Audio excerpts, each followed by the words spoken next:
Bueno, pues vamos a empezar. Buenas tardes a todos. Mi nombre es Jaime Velázquez Melgarejo. Soy juez primero mercantil del Distrito Judicial de Nezahualcóyotl y el día de hoy voy a compartir con ustedes algunos tópicos sobre las disposiciones generales en relación a las audiencias en el juicio oral civil, que es el módulo que me fue asignado y del cual estaremos abordando a lo largo de esta sesión. Agradezco desde luego la distinción que el Consejo de la Judicatura me ha brindado para impartir esta sesión y desde luego al director de la Escuela Judicial por tal distinción. Bueno, vamos a tocar precisamente el tema que he señalado y para tal efecto voy a compartirles una presentación con el objeto de que se vayan guiando en relación precisamente a los tópicos que nos ocupan. Bien, voy a compartirles pantalla.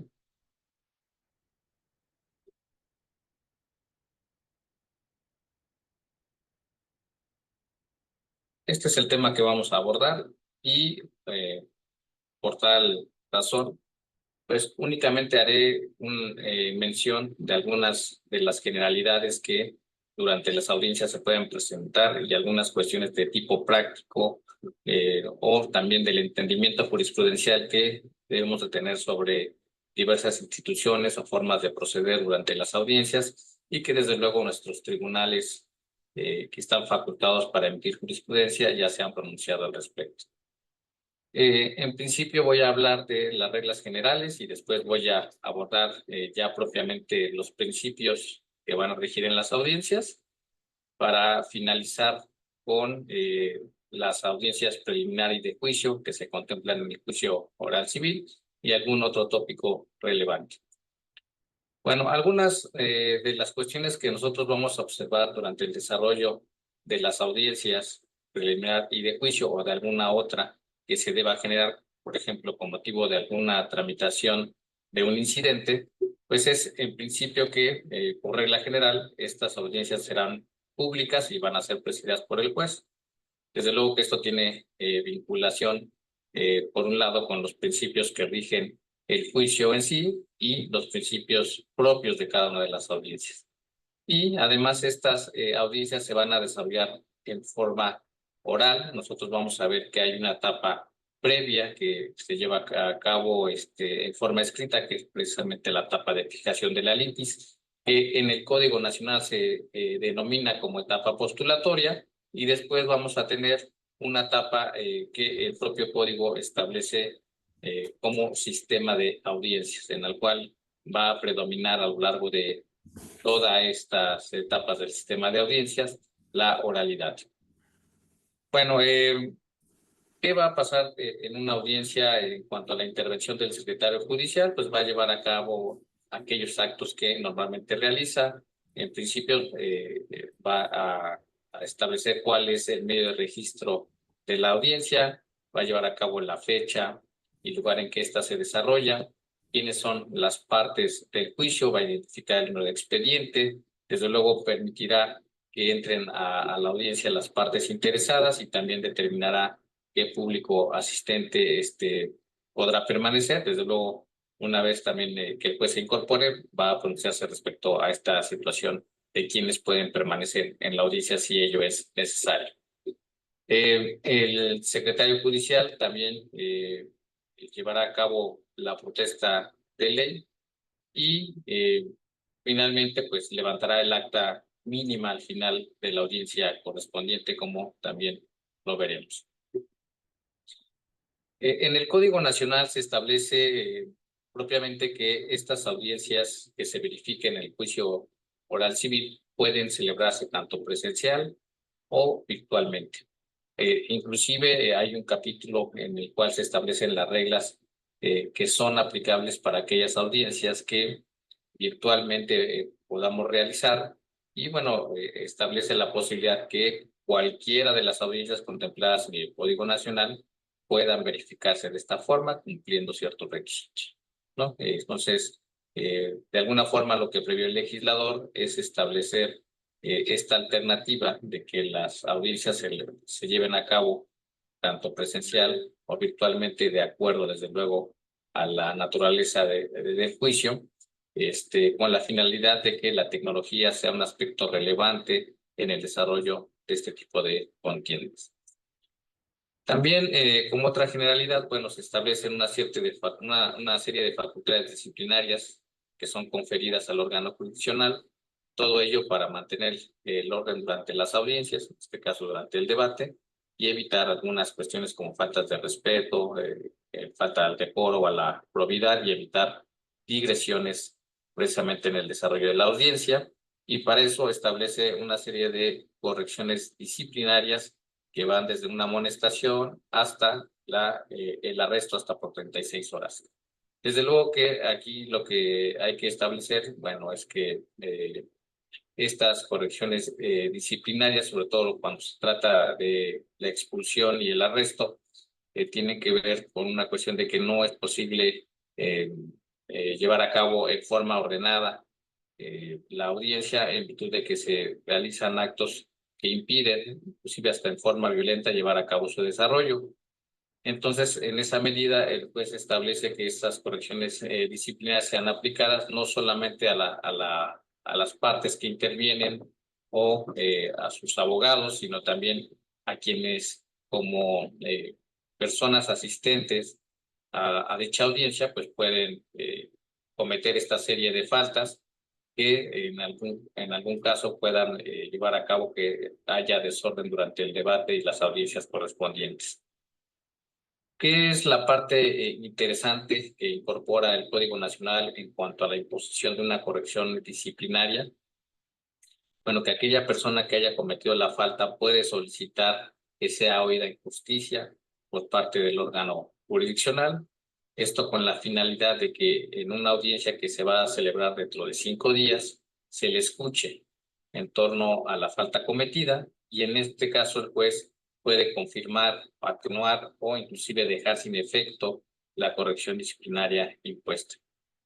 Este es un aspecto novedoso, como yo le indicaba. También nosotros ya sabemos que en caso de que la conducta realizada por alguna de las partes o personas extrañas a la audiencia, pero que comparezcan a presenciarla, cometan algún delito, pues se dará la intervención a la gente del Ministerio Público. Es importante que nosotros tengamos en cuenta que, conforme a las reglas del Código Nacional, las partes están obligadas a asistir a las audiencias, ya sea por sí o a través de persona representante autorizada con facultades para convivir. Aquí es de destacarse que esta persona representante autorizada, pues, es aquel profesional del derecho que es autorizada por una de las partes para el efecto de que asuma su representación en el juicio. Esta es una figura más o menos como aquella que se contempla en la ley de amparo, en donde se concede esta representación a los abogados o licenciados en derecho para que durante la sustanciación del juicio cuiden y realicen los actos tendientes a proteger los intereses de quien los haya autorizado. Y aquí lo importante como abogado o como licenciado en Derecho es saber que en caso de inasistencia a una audiencia, pero en forma injustificada, serán acreedores a una multa que puede ser hasta de 100 unidades de medida y actualización si es que no comparece a la audiencia. En este supuesto podemos ver que ya las legislaciones en algunos casos imponen con alguna obligación para asistir a las audiencias con una sanción económica, como puede ser el caso del Código de Comercio, pero esa sanción va dirigida a la parte interesada. Aquí no. Aquí la sanción va dirigida a la persona representante autorizada, quien en todo caso deberá comparecer a las audiencias, y en caso de que no comparezca, bueno, esto va a provocar un diferimiento de la audiencia, pero hay una excepción en el caso de que estemos en la audiencia de juicio y no comparezca persona representante autorizada. Obviamente, quien debe asistir a la parte correspondiente. Bueno, en ese supuesto, si solo se trata de desahogar documental, instrumental o presuncional, no va a haber lugar al diferimiento. Entonces, Es importante que tengamos en cuenta esta cuestión, porque en las audiencias que se verifiquen en el juicio siempre deberá estar asistida las partes por una persona representante autorizada. Sí,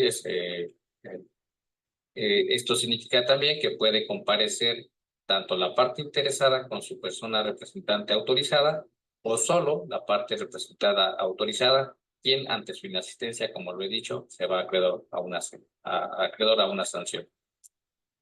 Puede suceder que una misma parte designe diversas personas representantes autorizadas. En este supuesto, se tendrá la obligación de establecer quién de ellos fungirá como abogado patrono para que comparezca a las audiencias que se deriven del juicio correspondiente y, en su caso, el sustituto de ese abogado patrono. Desde luego, estas personas que quedarán como abogado patrono y sustituto quedan sujetos a las mismas responsabilidades que establece el Código Nacional si no asisten a las audiencias, que como ya lo he señalado, es precisamente que se les imponga una sanción pecuniaria hasta por 100 unidades de medida y actualización. En el caso del litisconsorcio, ya sea activo o pasivo, que nosotros sabemos que el litisconsorcio es cuando una misma parte se conforma de diversas personas, en este supuesto tendrán la obligación de designar un representante común. En la inteligencia, bueno, que el propio Código Nacional señala que todos los interesados pueden comparecer a las audiencias, pero también este representante común podrá comparecer precisamente para defender los intereses de esa representación común asumida en el litisconsorcio correspondiente, pero también la persona representante autorizada que se designe. En este caso, a diferencia de lo que la mayoría de las legislaciones procesales establecen, sí se puede conferir al representante común facultades para transigir. Entonces, es un aspecto que también nosotros podremos plantear desde un inicio para que, si así lo estima la parte interesada, que esté integrada por diversas personas, bueno, en este caso, designe un representante común, quien podrá tener además facultades para transigir y llevar a cabo un convenio en el momento oportuno. Otro de los aspectos relevantes es que haya una defensa pública especializada en niñas y adolescentes. También para personas con discapacidad, pueblos y comunidades indígenas y afromexicanas. Aquí, como podemos ver, bueno, se habla de una serie de personas que pertenecen a grupos que se ha estimado que son vulnerables por sus propias características, porque ha habido una desigualdad estructural y respecto de la cual la Corte ya ha hecho todo un andamiaje en materia jurisprudencial de cómo la autoridad debe de actuar en el caso de estas personas que se encuentran en situación de vulnerabilidad, ya sea por sus propias características o bien por esa desigualdad estructural a la que he hecho referencia. En este caso, bueno, pues la defensa pública quiere decir que los defensores públicos, las instituciones que tengan a bien tener esta obligación de proporcionar una defensa pública, tenga que ser con este tinte especializado. Bueno, estas son algunas de las reglas generales de las audiencias que inicialmente debemos de conocer, pero habrá otras que vamos a ver a continuación.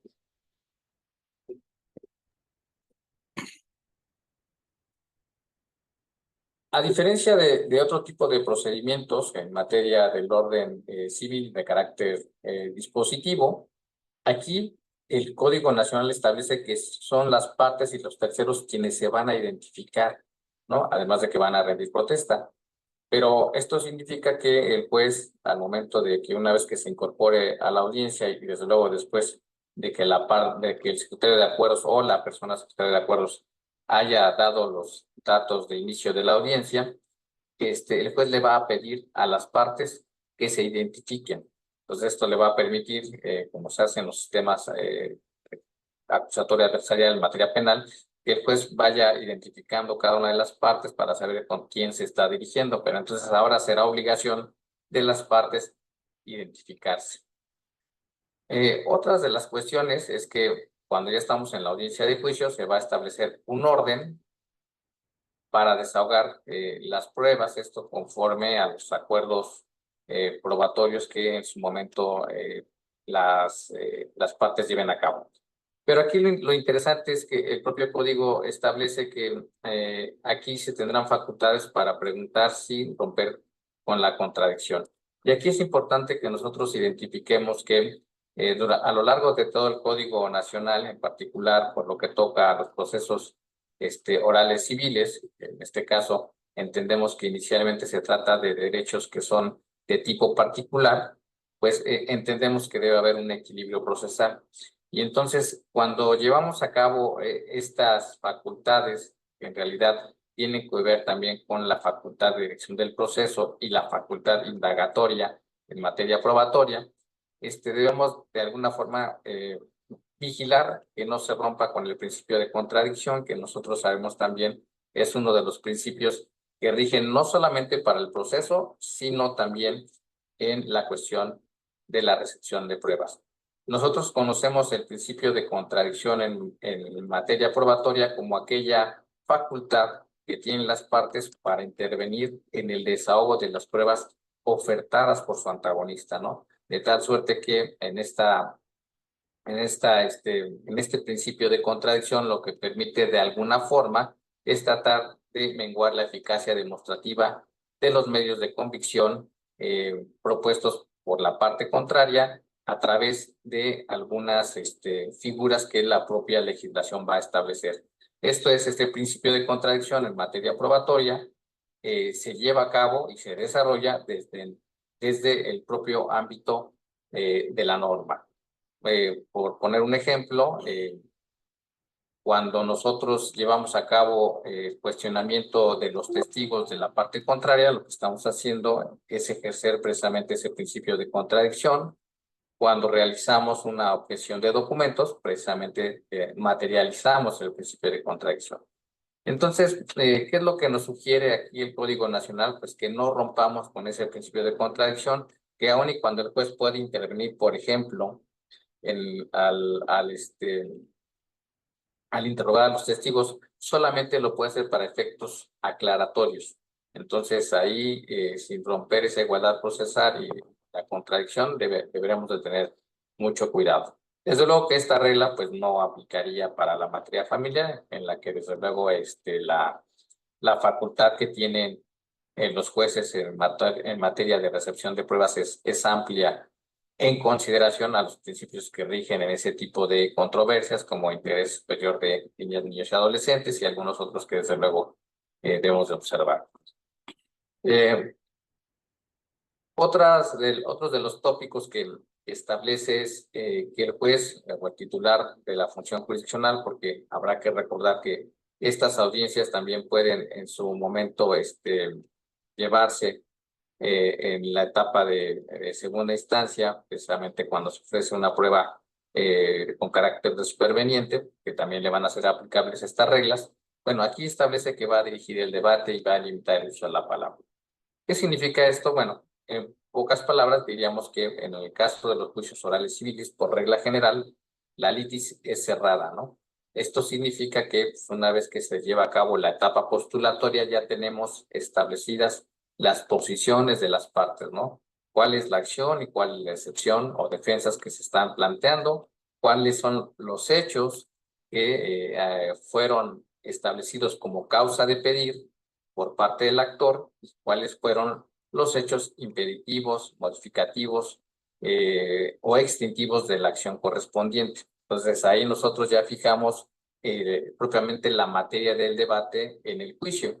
Y entonces el juez habrá de tener en cuenta precisamente este límite, ¿no? Establecer o encerrar en límites precisos la discusión jurídica para que los aspectos que se desarrollen en la audiencia no se desvíen hacia cuestiones no pertinentes o que no forman parte del debate. Y para ese efecto, se establece la facultad de limitar el uso excesivo de la palabra. Esto es que si alguna de las partes está haciendo uso abusivo del derecho del uso de la palabra en forma injustificada, además, durante el desarrollo de la audiencia, el juez podrá, desde luego, limitarle ese uso. Entonces, por eso será muy importante que nosotros establezcamos esta dirección de debate, de moderar la discusión dentro de esos límites que ha quedado precisado en la etapa postulatoria, pues se haga precisamente dentro de ese margen. Alguna otra regla es precisamente que en este tipo de audiencias, la parte que llegue tarde se puede incorporar en cualquier momento en que llegue a la audiencia. Y aquí nada más habrá que tener claro que si se incorpora tardíamente, bueno, por un lado, pues las fases que ya se hayan desarrollado, los actos procesales que ya se hayan desarrollado, pues quedarán precluidos los derechos que pudo haber ejercitado, esto sin necesidad de acuse de rebeldía. Y por otro, pues que la propia legislación establece que esta incorporación tardía no limita el derecho que se tiene a acudir a un mecanismo alternativo para llevar a cabo la solución de la controversia, como es la conciliación.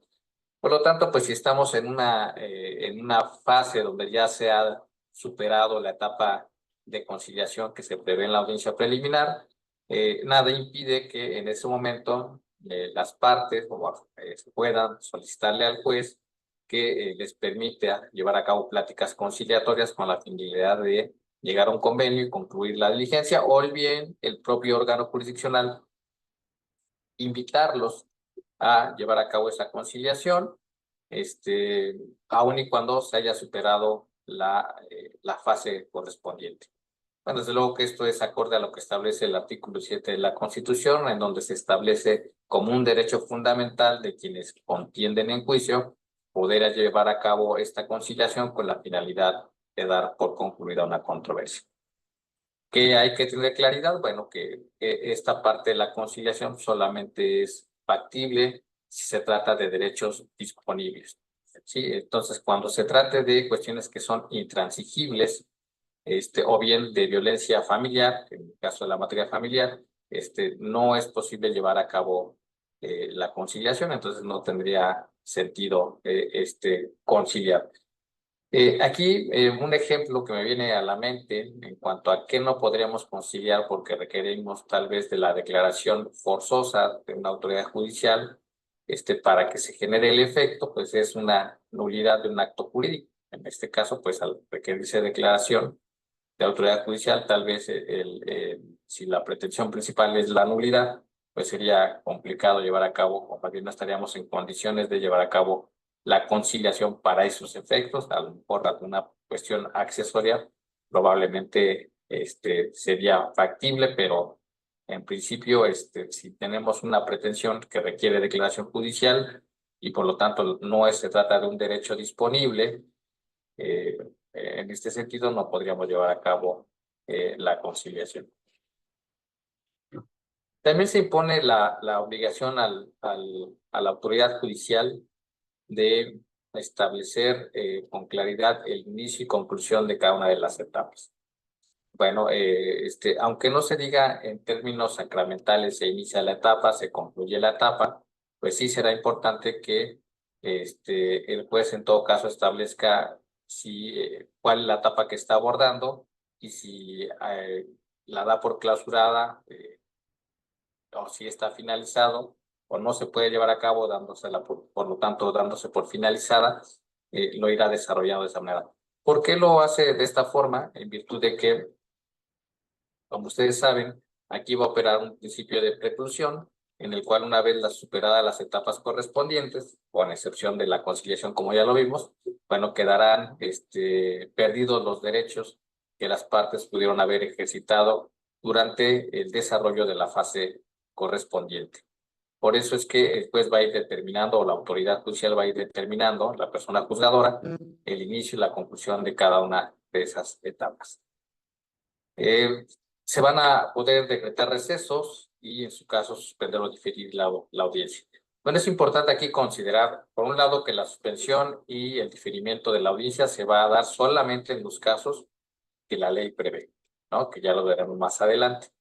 Y en cuanto a los recesos, estos pueden ser decretados a instancia de parte, siempre y cuando no impliquen un retardo injustificado en el desarrollo de la audiencia, que se esté entorpeciendo que se desarrolle la audiencia, o bien porque el juez así lo estime necesario.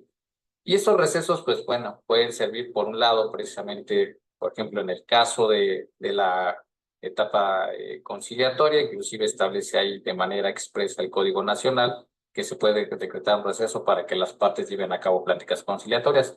Pero también los recesos sirven para el caso del órgano jurisdiccional en el supuesto de que se les presente alguna petición en el cual tal vez tengan alguna inquietud, alguna duda de cómo deberán resolverla o que necesiten consultar alguna jurisprudencia.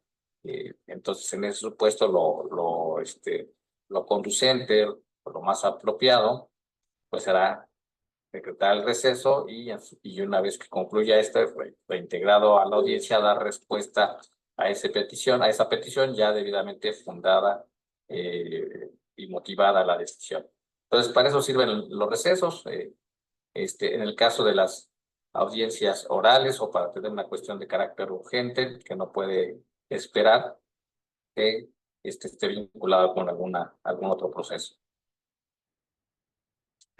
Otra directriz es que las resoluciones que se pronuncian en las audiencias pues quedan notificadas a las partes.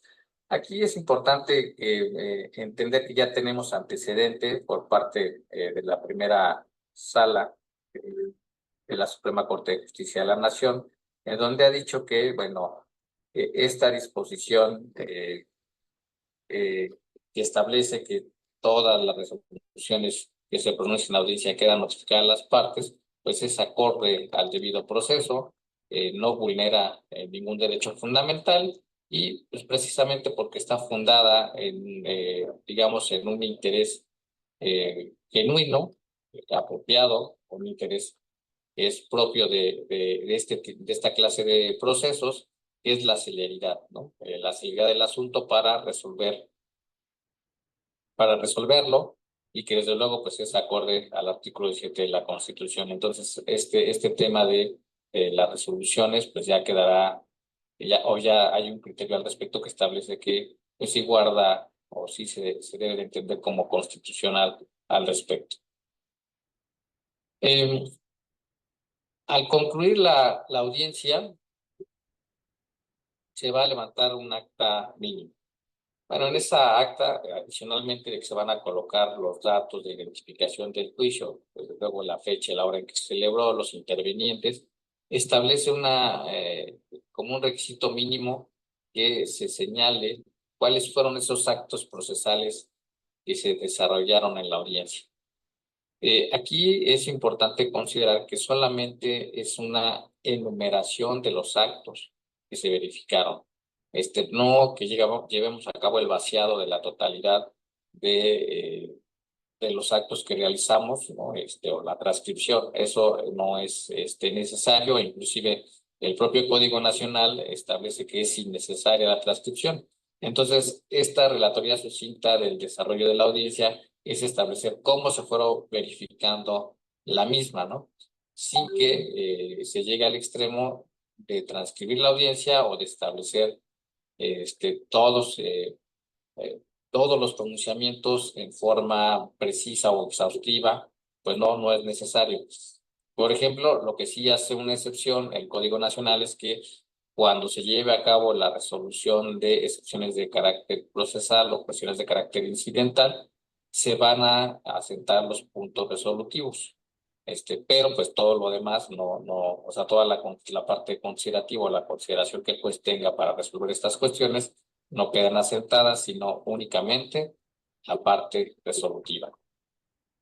Y por otro lado, bueno, aquí establece la firma de la autoridad judicial como la única que se va a recabar en las audiencias. Al finalizar las audiencias, si es que la persona representante autorizada no hubiera asistido, se va a dictar un provedido de ejecución para hacerle efectiva, desde luego, la multa a que se hizo acreedor por su inasistencia. Entonces, este es un pronunciamiento o un acto procesal adicional que tendremos que realizar precisamente al concluir la audiencia respectiva.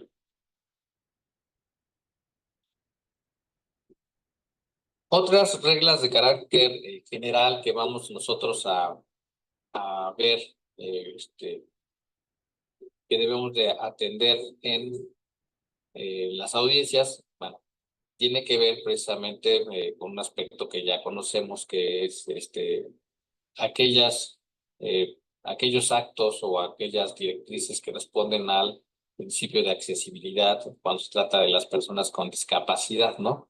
Nosotros ya sabemos que en un procedimiento, cuando participa una persona con discapacidad, el órgano jurisdiccional está obligado a tomar ciertas medidas con el objeto de que la persona pueda llevar a cabo el goce de sus derechos sin obstáculos o sin obstrucción. Esto es el pleno ejercicio de sus derechos al momento de comparecer al juicio en condiciones de igualdad. Y entonces, con motivo de ello, el Código Nacional, pues de manera expresa, establece que cuando se trate de alguna persona con discapacidad, se debe contar con una persona de apoyo. Normalmente, pues esta persona de apoyo será aquella que ya tenga destinada para tal efecto la persona con discapacidad, es la que le va a auxiliar a realizar los actos o a comunicarse con la autoridad en su caso, con la finalidad de que haga uso de sus derechos durante las audiencias para garantizar su participación en forma adecuada. E incluso se puede hacer acompañar de animales para tal efecto. Aquí la propia ley establece que si se trata de personas con una discapacidad auditiva, bueno, será auxiliado a través de un intérprete de lengua de señas mexicanas y además se llevará a cabo un uso del lenguaje sencillo. Cabe indicar que, bueno, pues por regla general ya vimos que las audiencias son públicas. Sin embargo, se pueden prohibir por cuestión de seguridad el ingreso a ciertas personas, o puede ser a personas armadas o con objetos peligrosos, algunas que contengan o porten distintivos gremiales o partidarios, afecten, que puedan afectar la integridad de alguno de los intervenientes, no solamente de las partes, puede ser de terceros que vayan a intervenir a la audiencia, entre otras. Entonces, este principio de que las audiencias son públicas, bueno, puede estar limitada por razones de seguridad. Otra cuestión que también puede ser una excepción a la publicidad es cuando se pueda afectar la integridad de las personas intervinientes o bien del interés de niñas, niños y adolescentes, desde luego esto en materia familiar, aunque también pues no debemos descartar la posibilidad de que pueda intervenir en algún juicio si es que está, desde luego, justificado la intervención de una niña, niño y adolescente en un juicio del orden civil, y en cuyo caso también tendremos que atender a esta excepción a la publicidad de las audiencias. También se puede determinar que no presencien la audiencia cuando se trate o ciertas personas que no tengan que estarlo, desde luego, o sea, personas que tengan interés solamente en presenciar la audiencia cuando la información sea de carácter gubernamental relevante, cuando se trate de información confidencial, entre otros. Entonces, como podemos ver, hay una serie de excepciones al principio de publicidad que debemos de estar nosotros pendientes de ello.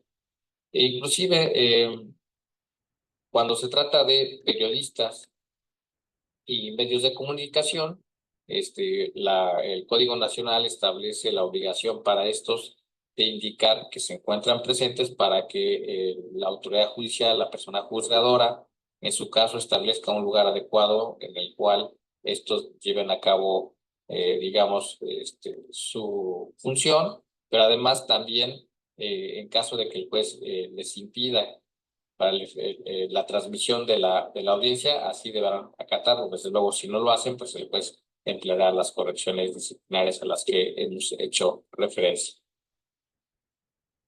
Un aspecto que creo que es también importante que conozcamos es que las actuaciones aquí en tratándose de audiencias son válidas de pleno derecho, porque la autoridad, es decir, la persona juzgadora, cuenta con fe pública. Entonces, en este supuesto, bueno, adicionalmente la fe pública que de forma normal y natural tienen los secretarios o personas secretarias de acuerdos o actuarios, secretarios actuarios.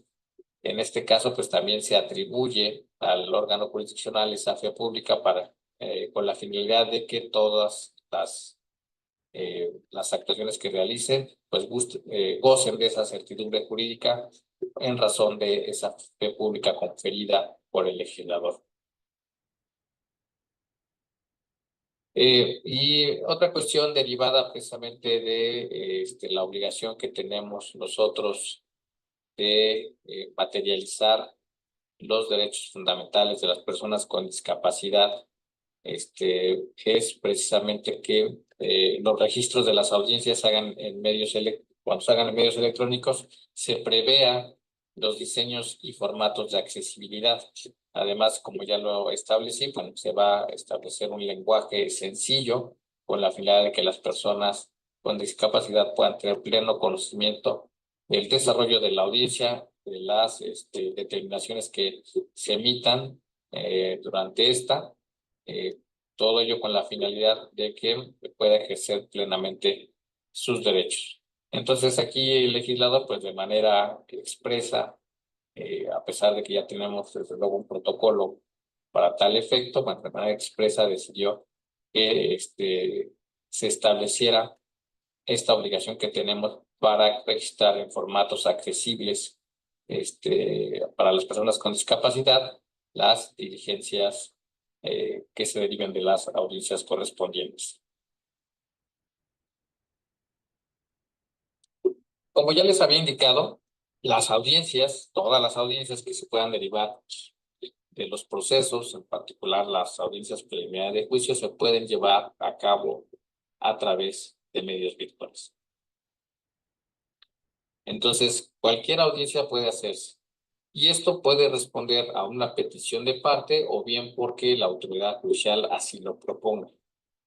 Entonces, esta determinación desde luego va a ser comunicada a las partes porque deberán de cumplir con ciertos requisitos. Bueno, desde luego los obvios, que es tener acceso a una computadora o dispositivo electrónico, la conexión a Internet y proporcionar un correo electrónico en donde se le va a compartir desde luego la liga de conexión. Entonces, las partes podrán estar presentes vía remota o a través de un sistema de justicia digital. ¿Qué significa esto? Bueno, pues que habrá los tribunales, como lo establece el Código Nacional, podrá disponer o hacer el establecimiento de sistemas de justicia digital en donde las partes pueden acceder y desde luego verificar o llevar a cabo las diligencias a través de ese sistema de justicia digital, o bien a través de algún otra tecnología, como puede ser precisamente una videoconferencia o estas plataformas como Zoom o Webex, que en mi caso es la que ocupamos nosotros. Entonces, las partes deben de estar pues, vía remota a través del sistema judicial. Aquí se confiere la obligación a quienes van a intervenir de establecer, bajo protesta de decir verdad, el lugar y el área en donde están transmitiendo, donde se está haciendo la transmisión de su participación. Entonces, esta es una cuestión que también deberemos de observar en las audiencias virtuales, además de que van a quedar registradas, son parte del expediente y no requieren transcripción. De manera expresa también el legislador señaló que estas audiencias virtuales tienen los mismos efectos y alcances jurídicos de las desarrolladas físicamente, desde luego, y que en ciertos casos se puede ordenar la separación o exclusión a los intervinientes Una puede ser cuando, bueno, en esta separación, pues cuando se trate de algún medio de prueba en donde se requiera que no haya comunicación entre quienes van a desahogar ese medio de convicción. Por ejemplo, una confesional a cargo de diversas partes, de diversas personas que constituyan la parte demandada o la parte actora, pues en ese supuesto va a llevar a cabo esa separación eh, para efecto de que haya una ausencia de influencias o injerencias, inclusive pues, se pueden enviar a salas virtuales y desde luego tomar todas las medidas necesarias para que no se vicie, en este caso, la diligencia o la recepción del medio de prueba correspondiente. Entonces, esas son algunas de las cuestiones que debemos de tomar en cuenta para el desarrollo de las audiencias virtuales que podrá verificarse en cualquier audiencia el proceso. Bien. Vamos a hablar de los principios procesales. Estas audiencias, bueno, conforme al artículo 7 del Código Nacional, dice que en las audiencias se van a observar los principios que establece el artículo 7. En el artículo 7 se establecen, además de estos principios que ustedes ven en pantalla, otros tipos de principios, como el de privacidad para la materia familiar, el de perspectiva de género, que, por ejemplo, es un principio que rige de manera transversal para todos los procesos, y otro tipo de principios que también, el de acceso a la justicia, que también están ahí. Pero, ¿cuáles son los principios que, digamos, en forma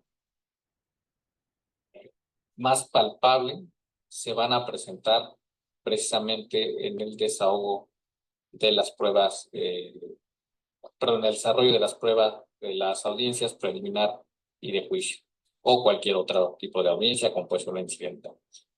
Bueno, los principios que veremos son oralidad, publicidad, igualdad, inmediación, contradicción, continuidad, concentración, colaboración y preclusión. Desde luego que el Código Nacional se dedica a definir cada uno de estos principios, ¿no? Pero como nosotros vamos a ver, les va a dar unos pequeños tintes en relación, algunos tópicos en relación a estos principios, que no solamente, bueno, están en el Código Nacional, pero que además también la Corte se ha pronunciado con relación a algunos de ellos. Por ejemplo, en el caso de la oralidad es importante que nosotros tengamos claro que este principio de oralidad va a regir desde luego a partir de que se decrete o se dicte auto en el cual se señala fecha para la audiencia preliminar. Entonces, a partir de ese momento, las peticiones van a ser orales, ya lo veremos, pero esto significa que bueno, la oralidad va a ser una cuestión que va a estar presente durante el sistema de audiencias y que, desde luego, se complementa con aquella prohibición de que los litigantes lleven a cabo la lectura de textos completos o apuntes completos para desarrollar su actividad durante las audiencias. Entonces, es un principio que vamos a ver materialmente reflejado a partir de que señalamos fecha para la audiencia preliminar. En cuanto a la publicidad, bueno, nosotros ya sabemos que pues, las audiencias son públicas, ya hice referencia a que puede haber excepciones a esta publicidad por razones de seguridad o bien en aquellos casos en que se pueda afectar la integridad de las personas, de niñas y adolescentes, y se trate de asuntos donde haya información gubernamental relevante o confidencial, ya tocamos este tema. Entonces, la publicidad, ¿qué es lo que pretende garantizar? Pues la transparencia de la autoridad judicial en el desarrollo de la misma, ¿no? Ver cómo se están eh, conduciendo las personas juzgadoras precisamente durante el proceso y que, bueno, que se están cumpliendo con las formalidades y las reglas que establece el propio Código Nacional. En cuanto a la igualdad, este es uno de todos los principios que son principios son importantes, pero digo es muy importante porque hay que considerar aquí que al hablar del juicio oral civil estamos hablando inicialmente de una contienda en donde se trata de intereses de particulares, en cuyo caso pues se pretende un equilibrio procesal, una igualdad procesal. En este caso, cuando hablamos de igualdad procesal, la Corte ya ha dicho, y por eso es que lo reproduce el Código Nacional, es que haya una igualdad en el trato de las partes, una igualdad en la oportunidad que éstas deben de tener para realizar sus actos procesales, en la igualdad de derechos y de cargas procesales, ¿no? Entonces, esta igualdad inclusive, de alguna forma, es una expresión o materializa también, se encuentra vinculado con el derecho fundamental al debido proceso, ¿no? Por cuanto a que constituye una regla de actuación del órgano jurisdiccional, quien debe en todo momento vigilar precisamente que haya esa igualdad entre las partes. Ahora, es importante considerar que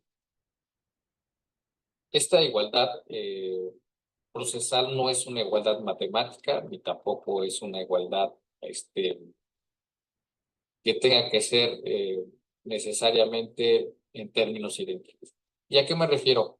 A que la igualdad procesal pues se va a procurar, desde luego, en la forma y de acuerdo a cómo lo esté regulando el propio Código Nacional, el que va a establecer cómo va a actuar el juzgador.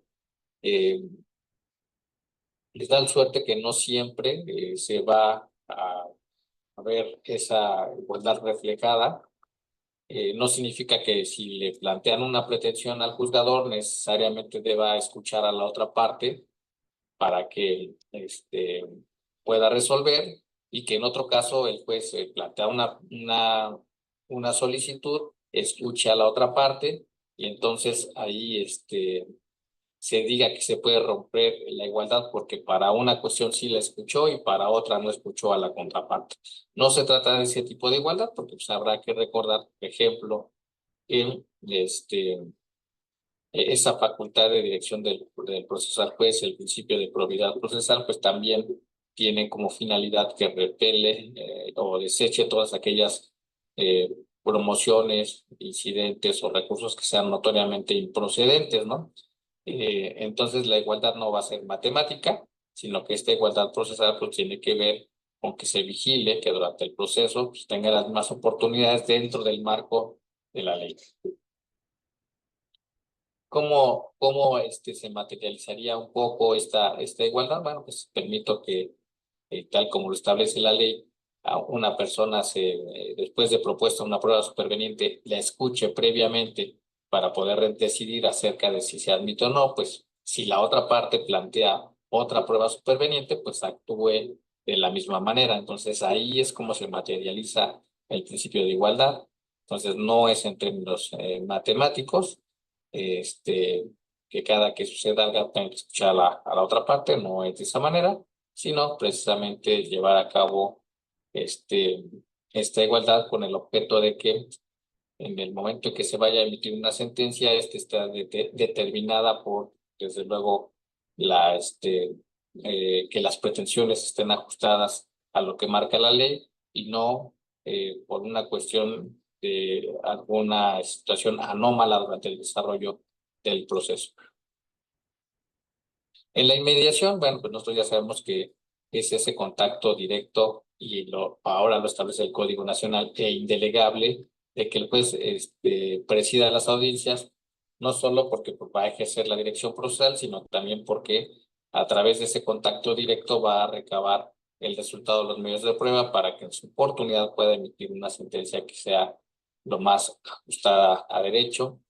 Y en este sentido, bueno, habrá que nosotros establecer que este principio de mediación, bueno, ya ha sido también interpretado por la primera sala de la Corte, en el cual nos ha dicho que ese principio procesal no se rompe por el hecho de que el secretario de acuerdos en funciones de juez pueda presidir la audiencia de juicio y dictar sentencia, ¿no? En ese supuesto, pues estableció que este secretario de acuerdos en funciones de juez, pues tiene todas las facultades y que lo que el principio de inmediación prohíbe es que una persona recabe los medios de prueba y sea otra la que emita la sentencia. Entonces, pero si en el caso concreto el secretario encargado del despacho es quien conoce o recaba las pruebas y es quien emite la sentencia, no se rompe el principio de inmediación y con menor razón se va a romper si quien preside la audiencia es una persona juzgadora distinta, quien preside la preliminar, quien preside la audiencia de juicio y emite la sentencia. Entonces, este principio de mediación pues tiene esas vertientes que nosotros debemos de tener en consideración para darle celeridad y que no tengamos ahí esta preocupación en cuanto a si rompemos con ese principio en estos dos supuestos que he indicado. Ahora, el principio de contradicción, se dice que es la facultad que se tiene para debatir pues tanto los hechos como el derecho la otra parte está planteando. Digamos que este principio de contradicción pues lo vamos a ver presente a lo largo del Código Nacional. Es importante indicar que esta contradicción se va a dar en los términos que establezca la propia legislación o codificación nacional. Esto significa que no por el hecho de que haya un principio de contradicción, como lo indiqué anteriormente, en todos los casos se va a escuchar a la contraparte. Habrá casos en que sí sea necesario, habrá casos en que no lo sea. Por ejemplo, ¿en qué caso no es necesario y que en algún momento fue una práctica, desde un punto de vista no correcta? Cuando una parte promueve un incidente y antes de admitirlo, le doy vista para determinar si lo admite o no lo admite. Eso no, desde la propia regulación y desde mi óptica, pues no sería viable, ¿no? Si una parte plantea un incidente, el juez determina si ese incidente es admisible porque fue interpuesto oportunamente, y entonces la contradicción se va a dar cuando da vista a la otra parte, quien se va a promover sobre la incidencia, y en su caso pues va a resolver. Entonces, el principio de contradicción se va a materializar en la forma que la propia ley establece. Pero no podríamos indicar que porque tengo un derecho de contradicción que está materializado en este principio, puedo en cualquier momento hacer uso de la voz hacer valer cuestiones que no estén establecidas dentro del propio Código Nacional. Bien. Entonces, cuando la ley señala alguna vista, pues es precisamente la expresión del derecho de contradicción, de escuchar a la otra parte, con la finalidad de decidir la cuestión sujeta a conocimiento de la persona juzgadora. Otro principio, bueno, pues será el principio de continuidad. Y este principio de continuidad implica que las audiencias se desarrollen en forma sucesiva y solamente se van a suspender o diferir en los casos que marca la ley. Va muy de la mano del principio de concentración, en el cual pues, lo que se pretende es que se desarrolle la mayor cantidad de actos procesales en el mínimo establecimiento de las audiencias correspondientes. En este caso, en el juicio oral sumario, pues se establecen dos audiencias, que es la preliminar y la de juicio, donde vamos a ver que están concentradas una serie de actos con la finalidad de resolver de forma más pronta la controversia de que se trata.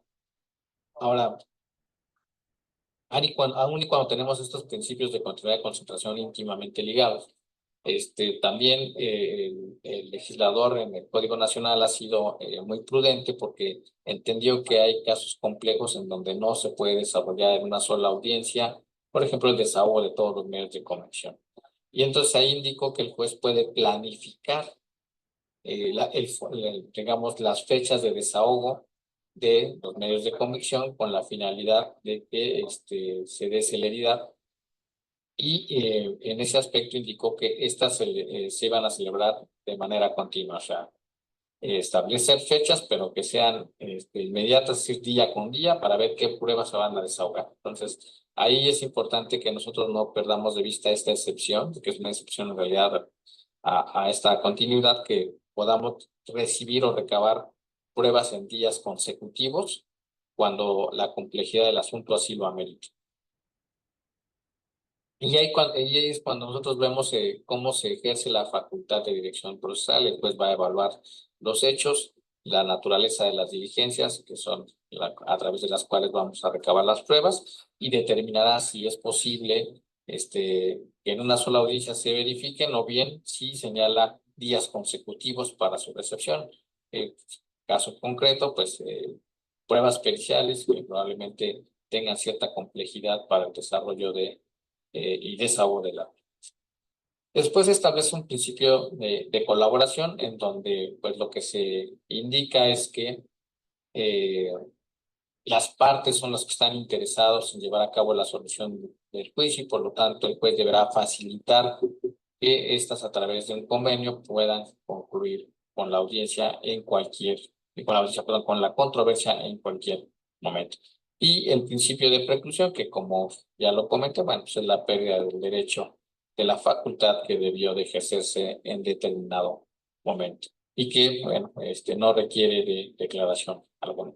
Estos van a ser los principios que yo advierto van a operar con mayor fuerza en el desarrollo de las audiencias, de los cuales debemos tener presente, porque son los que nos van a orientar la forma de actuar en determinados casos que probablemente no estén contemplados de manera expresa en el Código Nacional, pero que en base a la facultad de dirección del proceso y en unión con estos otros principios podamos dar la mejor solución y la inteligencia que, como ya lo he indicado, cuando estamos ante una petición que no tenemos claridad de cómo la vamos a resolver, lo procedente tal vez es, o lo más sano y prudente es decretar un receso, evaluar las circunstancias, la petición y proveer en consecuencia.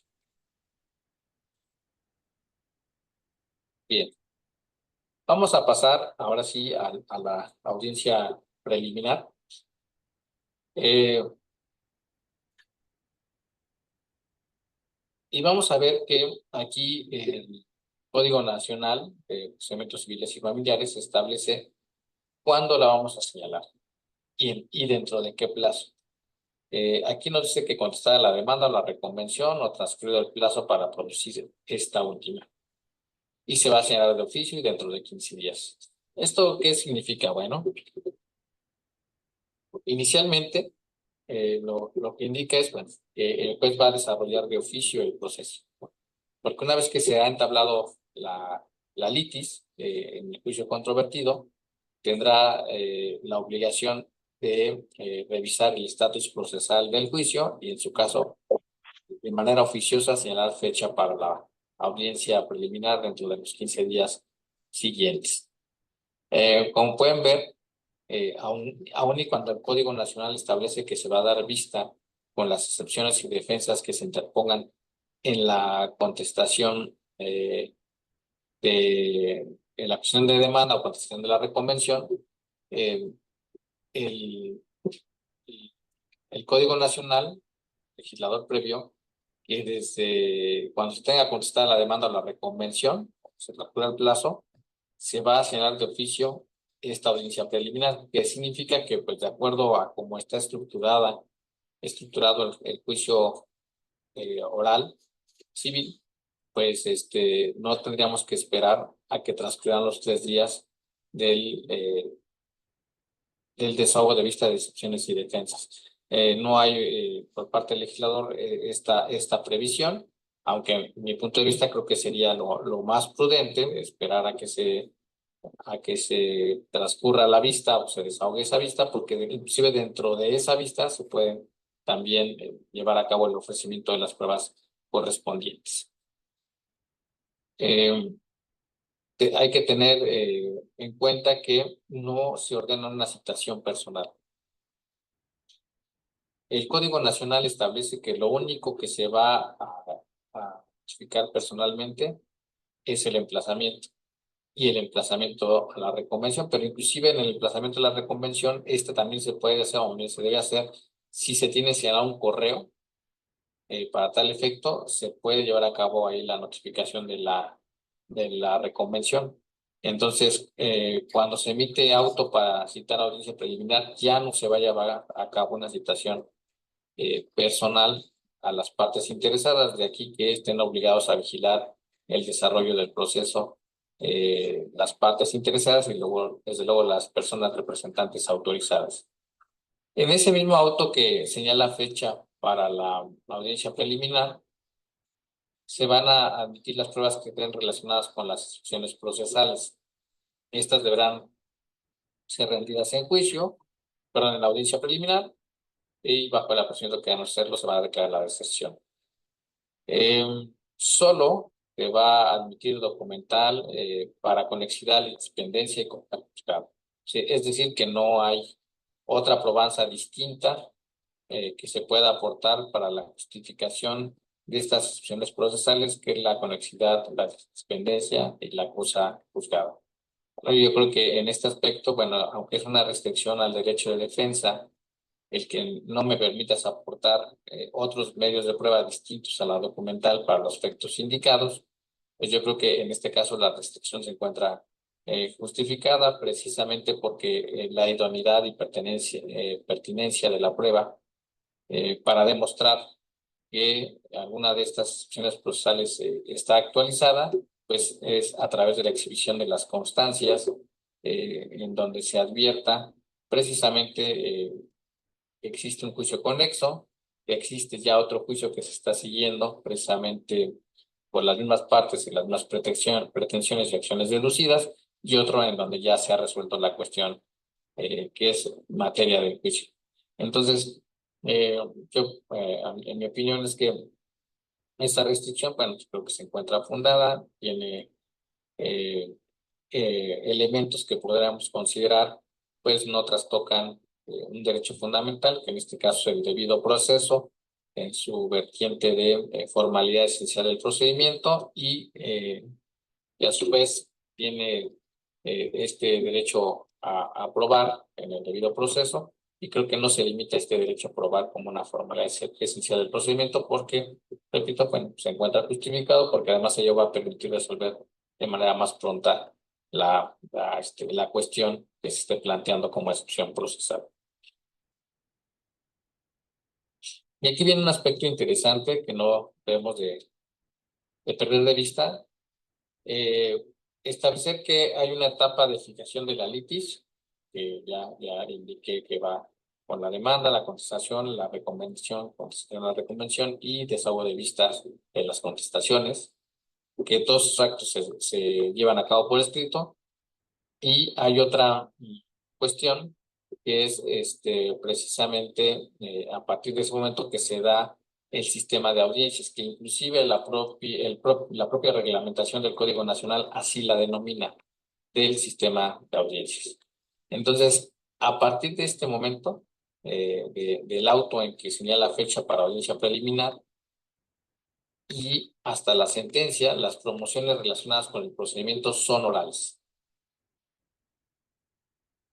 Y estas promociones se van a hacer al inicio de la audiencia, cuando precisamente encuentran esa relación con el impulso del procedimiento, y las que no tengan relación con el inicio del procedimiento, con la consecución del procedimiento, se van a hacer antes del cierre de la audiencia.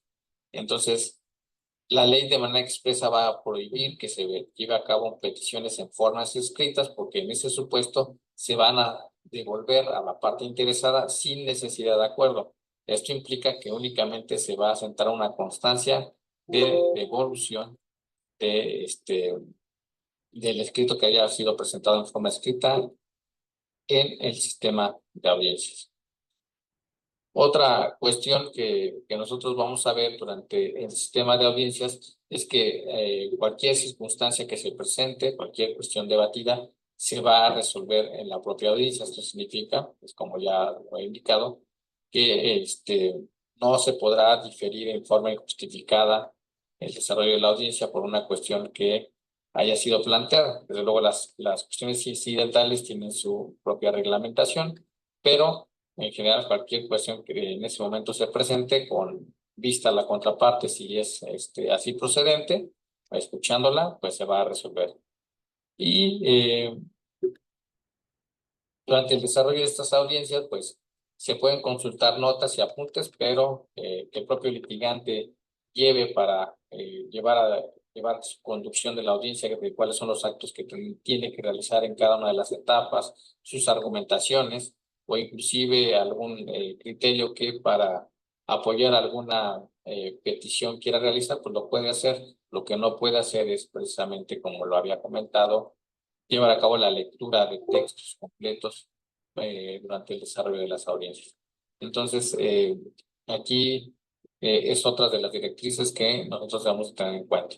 Pero la más relevante es que una vez que se señala fecha para la audiencia preliminar, ya las peticiones no pueden ser escritas, tendrán que ser orales, ya sea de inicio, si guardan relación con el procedimiento, con la consecución de este, o bien al cierre de la audiencia si no guardan esa relación.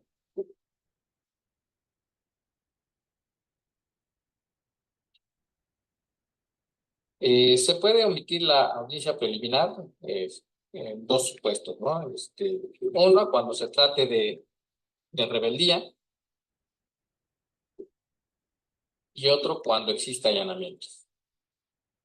En estos supuestos, o sea, cuando hay rebeldía, se procede ahí a proveer sobre las pruebas que haya ofertado, desde luego, la parte actora, y se señala audiencia de juicio. Ahora es importante establecer que por el hecho de que el asunto vaya en rebeldía, esto no impide que el demandado o la parte demandada no pueda comparecer a la audiencia de juicio. Sí puede comparecer a la audiencia de juicio. Y en ese supuesto, pues su intervención pues, luego se va a reducir, en primer lugar, pues a participar en el desahogo de las pruebas en la audiencia de juicio. Nosotros vamos a ver que el Código Nacional establece unos alegatos de inicio y otros de clausura, pero bueno, como no hay no hay una postura asumida por parte del demandado o de la demandada en el juicio, entonces no podríamos establecer que tienen como tal esa postura defensiva y por lo tanto no podría haber alegatos de inicio en relación a ello, ¿no? Entonces por eso es que la ley dice, bueno, si es rebelde, puede comparecer a la audiencia de juicio, desahogar las pruebas, llevar a cabo alegatos de cierre, ¿no? Entonces, a mí me parecería de alguna forma, bueno, que eh, al omitirse la audiencia preliminar porque el asunto vaya en rebeldía, pero ya no se cumpliría propiamente con las demás fases que establece la audiencia preliminar, y entonces esto orillaría que en ese momento el juez, cuando se lleva a cabo eh, la declaración de rebeldía, que se tenga por contestar en sentido negativo, que es una de las consecuencias, pues analice los aspectos relacionados con los presupuestos procesales y la legitimación procesal. Lo va a tener que realizar para efecto de señalar la audiencia de juicio correspondiente. Ahora, cuando se trata de allanamiento, también no se verifica audiencia preliminar. Aquí el Código Nacional establece una modalidad en el sentido de que la ratificación debe ser con asistencia técnica de persona representante autorizada, que ya dijimos es una persona letrada en Derecho, es un abogado, licenciado en Derecho. Pero aquí la cuestión es que esta ratificación la llevan a cabo ambas partes. Entonces, pues deberá de llevar a cabo esta ratificación tanto la parte actora como la parte demandada. También es importante considerar que cuando hablamos de allanamiento, pues Perdón. debemos ver cuál es la sustancia del pleito y si los derechos respecto de los cuales se está verificando el allanamiento son disponibles. Esto significa que pues no siempre será procedente el allanamiento. Habrá que ver que sobre las pretensiones que se están reclamando, pues el demandado efectivamente pueda tener esa disposición. Aquí hay una tesis muy interesante que habla que alguna de las características del allanamiento es la conveniencia, que es dispositivo, y entre otras características. Y tiene que ver precisamente con que el demandado pueda satisfacer la obligación o lo reclamado por la parte actora, disponiendo de esos derechos, ¿no? Entonces, el allanamiento, digamos, de alguna forma debe de cumplir con esta cuestión de que los derechos discutidos respecto de los cuales el demandado se está allanando puedan ser dispuestos por aquel. De tal suerte que se presenta un allanamiento respecto a derechos no disponibles, entonces no sería posible llevar a cabo la ratificación. Bueno, entonces, Supongamos que el allanamiento sí es posible porque se trata de derechos disponibles, porque además las partes pudieran, en su caso, poner fin a la controversia sin necesidad de autoridad judicial, lo cual también es una característica del allanamiento. Supongamos que se cumple con estas cuestiones. Bueno, entonces el juez ahí va, después de ratificado, va a estudiar la legitimación procesal y va a dictar sentencia en un plazo que no va a exceder de 10 días. Entonces, esa va a ser la consecuencia del allanamiento y, por ejemplo, perdón, Consecuencias de no acudir a audiencia en el nuevo código. ¿Consecuencia de no acudir? ¿Qué pasó, Jorge? No, perdón, tenía mi teléfono abierto. Le estoy diciendo a la licenciada Mapache las consecuencias de no acudir a audiencia. Ah, ya. o bien se allana, entonces no va a haber audiencia preliminar. ¿Cuáles son algunas de las consecuencias por no acudir a la audiencia preliminar? En sí, el Código Nacional no impone una sanción a las partes interesadas por su inasistencia, pero sí a la persona representante autorizada con una multa de 20 a 60 días de unidad en medida de actualización. Entonces, esta es una regla especial porque ya habíamos visto que hay otra regla general en la cual también se impone una multa a las personas representantes autorizadas, que es una multa superior, pero para la audiencia preliminar solamente es entre los 20 y 60 días o un mes. Ahora, esto va a provocar un diferimiento. ¿Qué va a pasar? Bueno, si una o ambas partes no asisten al diferimiento, entonces el juez va a examinar los presupuestos y las excepciones procesales y va a proveer pruebas, citando audiencia de juicio. ¿Qué significa? Que entonces la audiencia preliminar ya no se va a desarrollar por todas sus etapas, ¿no? De acuerdo a lo que aquí establece. Entonces, se va a saltar alguna de las etapas correspondientes, como va a ser la conciliación, la depuración del debate, también se la va a saltar, porque estima el legislador que ya no son necesarios porque no está la asistencia de una de las partes o de ambas. No, aquí a mí me llamaría un poco la atención cuando se trata de la inasistencia de una de las partes. ¿Por qué? Porque si la otra está presente, tal vez el hecho de que se vaya desarrollando la audiencia preliminar por todas y cada una de las etapas permitiría la incorporación a la parte asistente tardía y por lo tanto al desarrollo de aquellas etapas en las cuales su participación, sin que se retrotraigan las fases, pues sea factible, ¿no? Entonces, pero bueno, no, aquí el legislador decidió por darle celeridad al desarrollo de la audiencia y estableció, bueno, si no asiste una de las partes, ya estamos en una audiencia de diferimiento, o bien ambas, bueno, pues vas a examinar o persona juzgadora examina presupuestos y excepciones procesales. Provee sobre pruebas y cita audiencia, o sea, lo reduce el desarrollo de la audiencia a esos 3 actos procesales.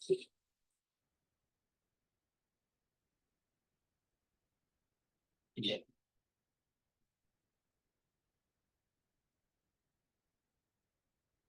Vamos a ver ahora sí, cuáles son las fases de la audiencia preliminar. Y nosotros vamos a ver que se desarrolla en 5 fases: la depuración, el procedimiento, la conciliación, la depuración del debate, calificación sobre admisibilidad o desechamiento de pruebas y citación para audiencia de juicio. Entonces, en la primera fase de depuración, se indica o se confiere la obligación al juzgador de examinar la legitimación procesal.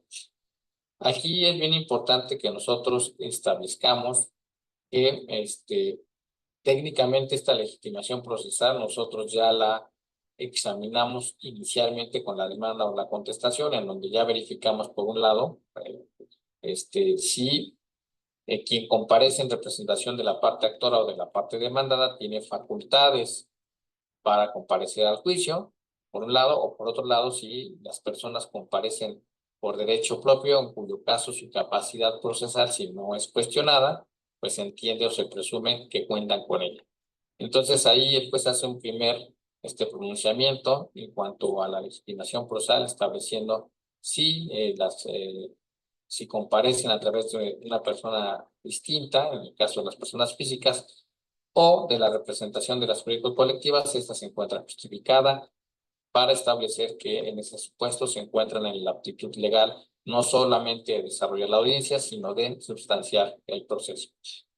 Hecho este pronunciamiento, entonces lo que va a hacer el juez, si hubiese excepciones procesales, es desahogar las pruebas que estén relacionadas con estas, o en su caso, declararlas desiertas si es que las pruebas no fueran desahogadas por la oferente de la prueba.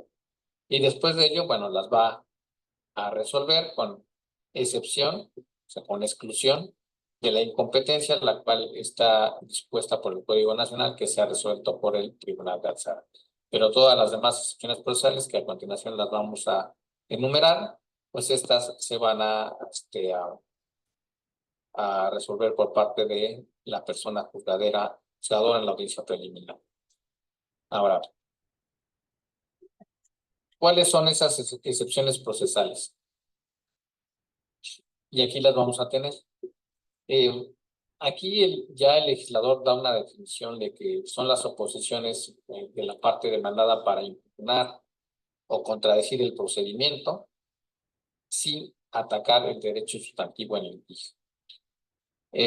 Como podemos ver, bueno, se da una lista de excepciones procesales: falta de cumplimiento del plazo o condición a que está sujeta a la obligación, la imprudencia de la vía, la incompetencia de la autoridad jurisdiccional, que ya dijimos esa la resuelve el Tribunal de Alzada, la dispendencia, la conexión en la causa, la falta de personal del actor o del demandado, la falta de capacidad del actor, la cosa juzgada, la remisión al arbitraje y las demás a las que la ley les dé ese carácter.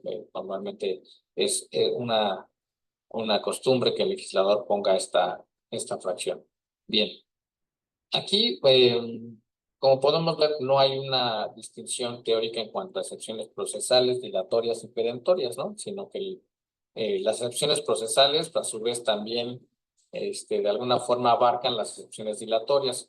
Como nosotros sabemos, las excepciones dilatorias son aquellas que tienden, como su nombre lo dice, a dilatar el ejercicio de la acción. Entonces, y entre ellas vamos a tener a la falta de cumplimiento del plazo o condición a que esté sujeta la obligación, y otra que no se menciona aquí, que puede tener ese efecto dilatorio, que es la división o la exclusión. Podrá tener ese efecto dilatorio, y el legislador, en forma general, estas no las pone como dilatorias, sino como procesales.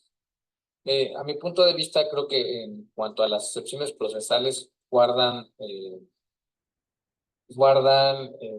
relación con dos cuestiones. Una, con el examen de presupuestos procesales, tales como, por ejemplo, la vía, la incompetencia, ¿no? Estos son presupuestos procesales en tanto que son condiciones necesarias que se deben cumplir para desarrollar válidamente el proceso. Otras cuestiones que también son presupuestos procesales, pues es precisamente que se haya verificado el emplazamiento con las formalidades de ley, el emplazamiento, el consorcio y también la personalidad. Entonces, como podemos ver, dentro de este catálogo de excepciones procesales, unas están dirigidas a examinar presupuestos procesales, que inclusive dentro de uno de los normativos, el propio legislador estableció su examen cuando se hace en rebeldía o se va en rebeldía al juicio, pero cuando no va en rebeldía, bueno, se tienen que hacer en vía excepción procesal, que son la imprudencia de la vía, la incompetencia y la falta de personalidad, ¿no? Esas son las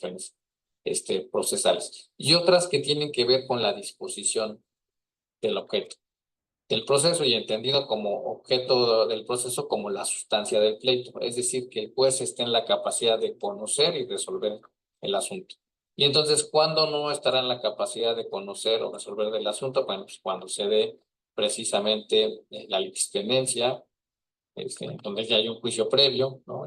Donde se está ejerciendo la misma acción con las mismas personas y las mismas pretensiones, y en cuyo caso, pues, de ser procedente, pues da por concluido, pues, se sobresee el segundo de los juicios, y llevándose a cabo únicamente el primero. Entonces, no hay una disposición del proceso, como también ocurre en el caso de la cosa juzgada, en donde ya previamente se resolvió una situación, con efectos de sentencia ejecutoriada, que son inmutables y que ha de observarse.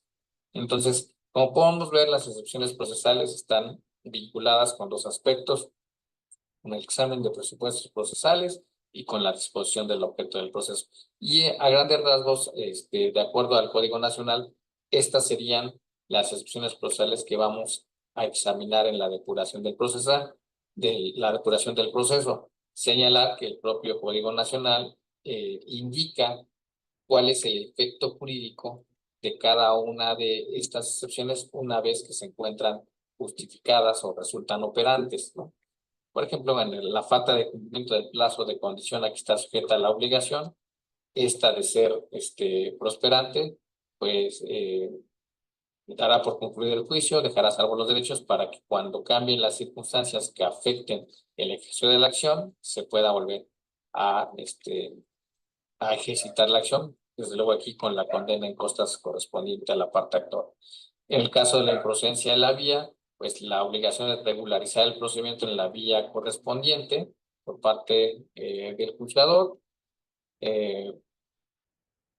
La incompetencia de la autoridad, bueno, eso ya sabemos que la va a resolver el Tribunal de Alzada, se puede hacer mediante declinatoria o inhibitoria. Y bueno, el efecto es que deje de conocer si es que es prosperante o fundada la incompetencia.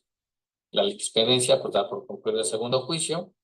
Ahí el propio Código Nacional establece una salvedad o una excepción por lo que toca a los efectos jurídicos de las medidas cautelares, en tratándose de cuestiones de carácter familiar, en donde no van a quedar sin efectos, sino que esto lo va a determinar el juez que conozca del primer juicio. La conexidad de la causa, que ya sabemos nosotros que es cuando dos procesos se encuentran unidos, ya sea por conexidad subjetiva u objetiva. Esto significa que pues pueden proceder o pueden estar relacionadas ya sea por su objeto o de las personas que estén actuando y que se cumplan ciertas condiciones y que el propio Código Nacional establece esas causas. La falta de personalidad, pues conceder plazo para que se justifique. Aquí es bien importante que tengamos claro que cuando se da la falta de personalidad, el examen se hace sobre el documento que justifica esa personalidad. Entonces, cuando nosotros establecemos que hay un defecto en la acreditación de la personalidad, la prueba o la prueba digamos, para justificar que efectivamente se cuenta con esa personalidad, recae en el vicio. ¿A qué me refiero? Que debe ser subsanable precisamente esa personalidad. Y debe ser subsanable en el entendido de que, bueno, el documento tal vez no se encuentra completo, no es legible, y en ese supuesto pues no se puede advertir que tenga la personalidad que le fue conferida, pero no se trata de otorgar una nueva oportunidad para que presente un poder distinto, y tal vez concedido después de iniciada la contienda por parte del actor, para justificar esa personalidad, porque si fuera de esa manera, pues se estimaría que cuando instó al órgano jurisdiccional no se tenía esa facultad y por lo tanto, pues en ese supuesto no sería subsanable, y desde luego tendría la consecuencia de dar por concluir el juicio sobreseyendo. En el caso del demandado, pues ya saben que si no se acredita la personalidad, se declara fundada la objeción que se realice. Aquí es una objeción que se realiza respecto de la del demandado. No se trata de una excepción, sino de una objeción a la personalidad. Entonces, en este supuesto, el juicio se sigue en rebeldía. En la falta de capacidad del actor, da lugar a que se sobresea el juicio. En la cosa juzgada, bueno, ustedes ya conocen que hay cosa juzgada directa y refleja, y en la cosa juzgada se resuelve en la audiencia preliminar, y jurisprudencialmente se ha dicho que la cosa juzgada refleja se debe resolver al momento de emitir la sentencia definitiva. La remisión al arbitraje es una excepción procesal,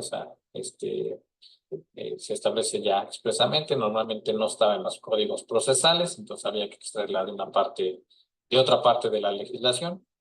Y finalmente las demás a las que la ley le enseña ese carácter, pues tal vez podría quedar como la división y la exclusión.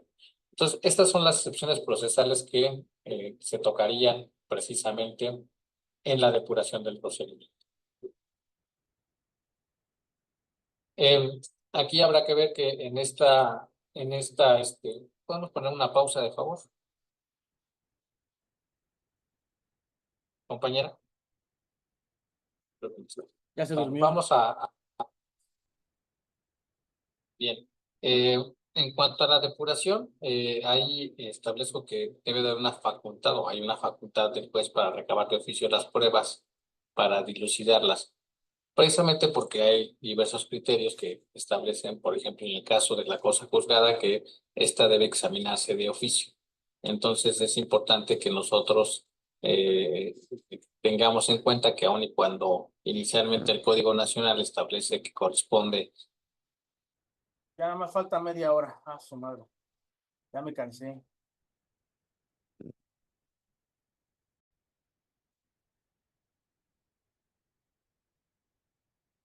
las partes a llegar de las pruebas documentales para resolver sobre excepciones de carácter procesal, bueno, habrá ciertas excepciones en el cual la actuación del juzgador sea de carácter oficioso y que requiera precisamente recabar estas pruebas para poder resolverlas, como el caso de la cosa juzgada. Bueno, hecha esa precisión, bueno, en la etapa pasaremos a la siguiente etapa, que es a la de conciliación. Y en esta etapa establece la obligación al juzgador de hacer saber las pretensiones de las partes, eh, cuál es la posición que estos han guardado, desde luego, en el proceso, con la finalidad de escuchar sus propuestas y proponer las alternativas del propio juzgador. Desde luego, aquí lo importante es que cuando haga la propuesta de alternativas de solución, no adelante cuál sería el juicio o el resultado de la sentencia o de las pretensiones en su momento, ¿no? Entonces, tendremos que ser muy cuidadosos en ese aspecto de no tocar cuestiones de fondo para llevar a cabo estas propuestas o alternativas de solución al caso concreto, tratándose de la conciliación. Aquí es muy específico el legislador y dice, bueno, si van a llevar a cabo pláticas conciliatorias, pues que estas no sean grabadas, que se decrete un receso para que no quede registro de ellos. Y esto pues porque desde luego es acorde a los principios que rigen la mediación y la conciliación, en cuanto a que estas deben ser de manera voluntaria, ¿no? Debe haber una neutralidad, desde luego, también, en cuanto a que las manifestaciones que realizan las partes en cualquier proceso de conciliación y de mediación no tienen efecto probatorio, ¿no? Entonces, por esta razón es que en el Código Nacional se prevé que no quede registro y no tengan efecto jurídico alguno las pláticas que se desarrollan, inclusive alguna manifestación que derivado de estas pláticas se lleve a cabo una vez que eh, se dio inicio de nueva cuenta a la audiencia y se empezó a grabar, pues tampoco tenían efecto probatorio, de suerte tal que las partes no pueden invocarla, pero tampoco el juez puede tomarla en consideración para emitir la sentencia correspondiente. So pena de transgredir, desde luego, las formalidades o las reglas del procedimiento que están establecidas en el Código Nacional. Si las partes llegan a un convenio, bueno, pues se va a redactar. Y aquí es interesante porque, por regla general, las actuaciones, en este caso el acta mínima donde se tiene el desarrollo de las audiencias, solamente se firma por la autoridad judicial.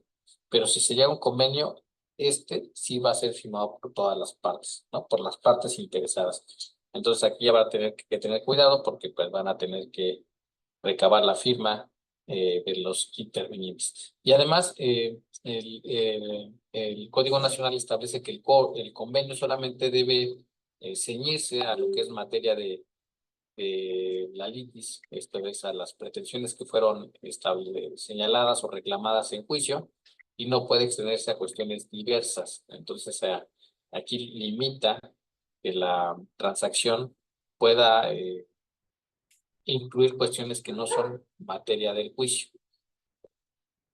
Bueno, hecho que fue el análisis del convenio, y una vez que no tiene cláusula alguna contraria al derecho, a la moral o a las buenas costumbres, pues desde luego que se va a aprobar y va a obtener los efectos de una cosa juzgada.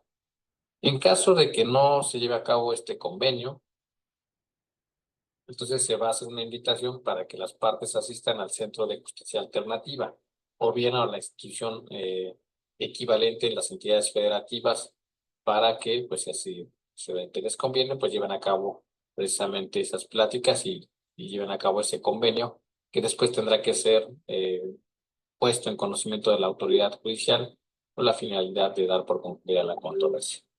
Bien, no se logró la conciliación y pasaríamos a la depuración del debate.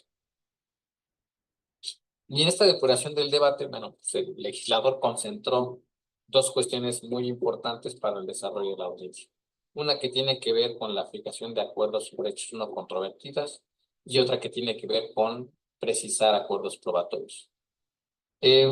Recordemos que para entonces, ya nosotros tenemos en la mente que el juez va a tener claramente identificada cuál es la litis y que durante el desarrollo de las audiencias, bueno, va a establecer que el debate se centre en la cuestión relevante, ¿no? O sea, va a establecer en límites precisos esa discusión jurídica, impidiendo que se desvíe hacia aspectos no pertinentes o que no guarden relación con los hechos, ¿no? Y entonces, lo que hace aquí el legislador a través de la depuración del debate es precisamente, en un primer momento, establecer que hechos ya no son materia de controversia, ya no son materia de litis, ¿no? Y esto se da precisamente a través del examen de las posturas que cada una de las partes asumió en la demanda, en la contestación, en la reconvención y contestación de la reconvención, e incluso en el desahogo de vista. De tal suerte que se debe de apreciar qué hechos fueron admitidos. Y digo por qué que se deben de apreciar, porque aquí en el Código Nacional se faculta al juzgador para que también lleve a cabo esas propuestas sobre hechos no controvertidos. Como vemos más adelante, aquí en el Código Nacional sí se habla de una teoría del caso, ¿no?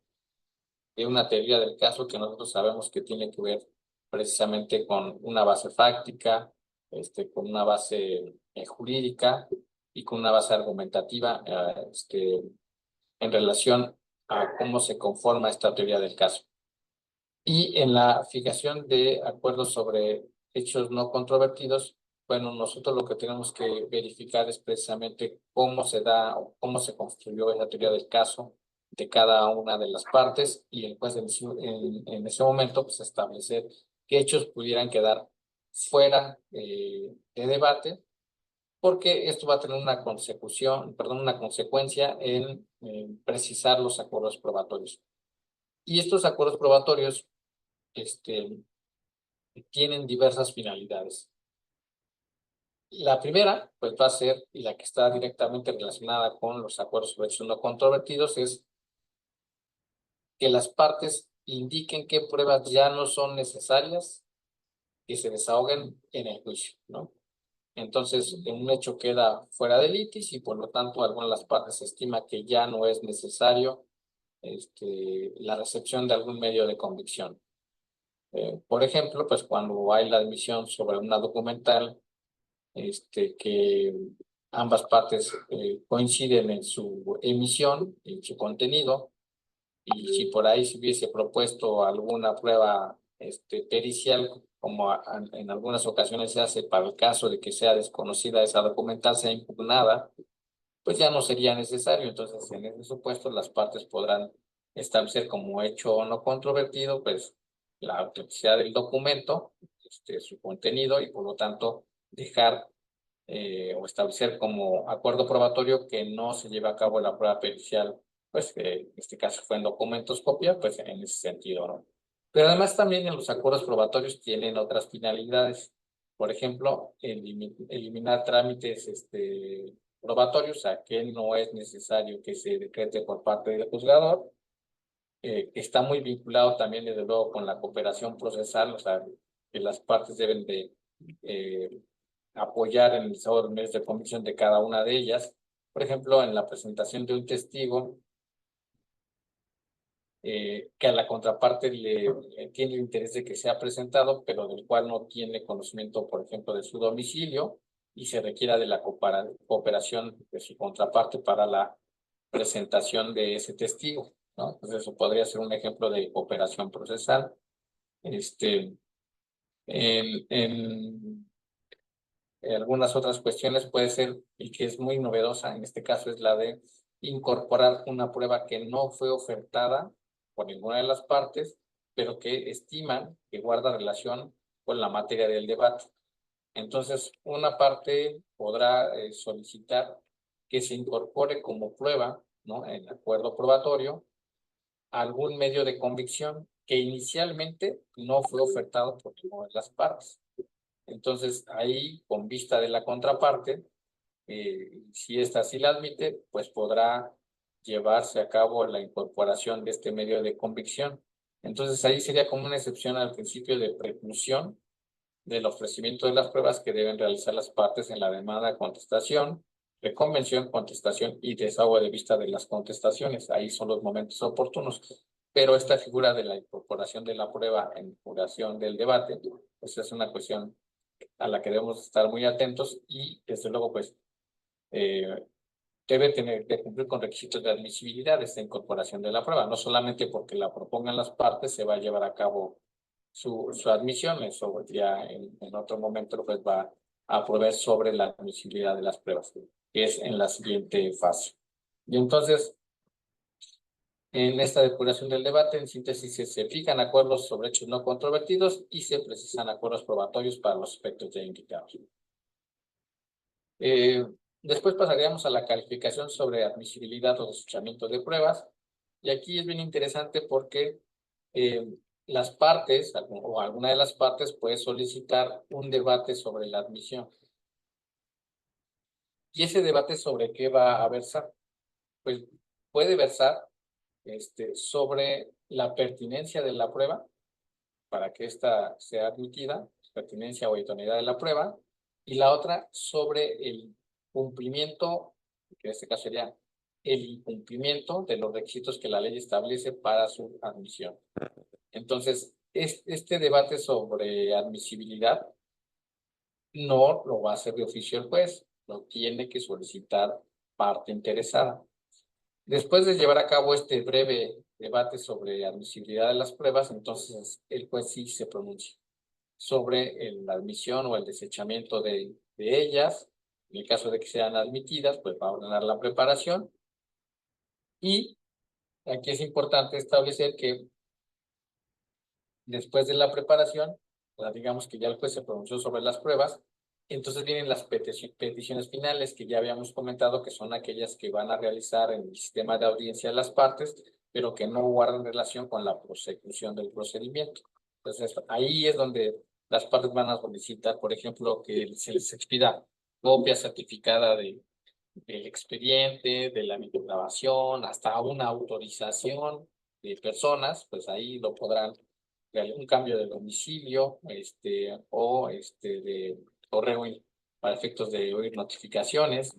Entonces, ahí es importante que nosotros, bueno, después de la oportunidad de llevar a cabo las peticiones finales, e inclusive yo diría que después se establezca claramente que está en el momento de realizarse las peticiones finales de esta audiencia, para que las partes de alguna forma estén en el entendido de que ahí podrán hacer esas solicitudes, y no después que ya el juez decrete la fecha para la audiencia de juicio, pues vengan las peticiones, ¿no? Ahí sería en ese momento. Bueno, una vez que se llevó a cabo esta calificación sobre admisibilidad o desechamiento de pruebas, aquí en esta fase vamos a tener en cuenta algunas cuestiones muy importantes. En las pruebas hay requisitos de admisibilidad que debemos de cumplir. Primero, pues que estén permitidas por la ley, que sean pertinentes, sean idóneas, se refieran a hechos controvertidos, y cumplir con otros requisitos que la propia ley nos va diciendo. Aquí nosotros debemos de entender, cuando hablamos de un la admisión de las pruebas que hay dos tópicos importantes. Uno, que el derecho a probar es de naturaleza constitucional por cuanto a que se encuentra vinculado al debido proceso como una formalidad esencial del procedimiento. Entonces, esto hace que el espectro de protección y, por tanto, de admisibilidad de las pruebas deba ser amplio, ¿no? Y entonces opera otro principio, que es el de máxima actividad probatoria, que significa que se debe permitir a las partes que aporten al juicio la mayor cantidad de elementos probatorios para acreditar sus respectivas proposiciones, ya sea que motiven su acción o su excepción. Pero sí se encuentran limitadas, ¿no? O sea, es válido limitar este derecho a probar, como lo veremos a continuación. Y es precisamente en aquellos casos en donde el legislador estableció cuándo se van a inadmitir las pruebas, y que ahorita los vamos a ver. Pero ¿qué otros requisitos, además de admisibilidad? Pues el artículo 255 establece expresar con claridad o el hecho o hecho que se pretende probar. O sea, bastará con que se establezca prueba que relacione con el hecho 1 o 3 de la demanda o de la contestación según corresponda. O sea, no necesariamente que se establezca expresamente el hecho a demostrarse. Proporcionar nombre y domicilio de los testigos y peritos, y pidiendo citación de la contraparte para responder el interrogatorio. Entonces vean aquí cómo ya se establece como requisito pedir que se cite a la contraparte para responder el interrogatorio. ¿Cuál interrogatorio? Pues el que derive de la declaración de parte o el que derive de la prueba confesional. Indicar nombre de perito, domicilio, clase pericial y cuestiones a resolver, que esta propiamente deriva de la regulación de la prueba pericial, y exhibir los documentos que tengan su poder o escrito de solicitud sellado de aquellos que no lo estén.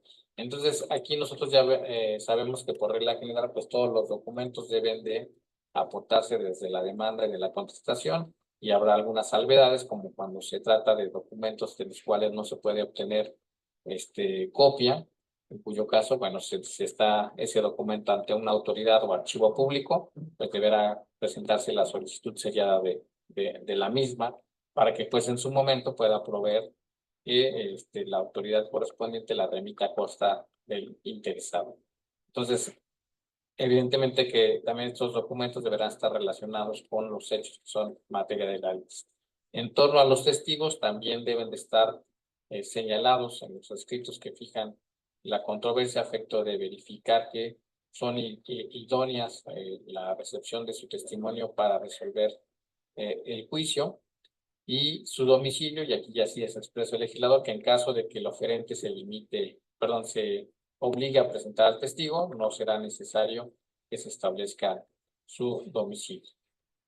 Decía yo que, tratándose de pruebas, pues tenemos que procurar satisfacer ese principio de máxima actividad probatoria, en el entendido de que ese derecho a probar es de naturaleza constitucional, ¿no? Y por lo tanto materializa el derecho al debido proceso.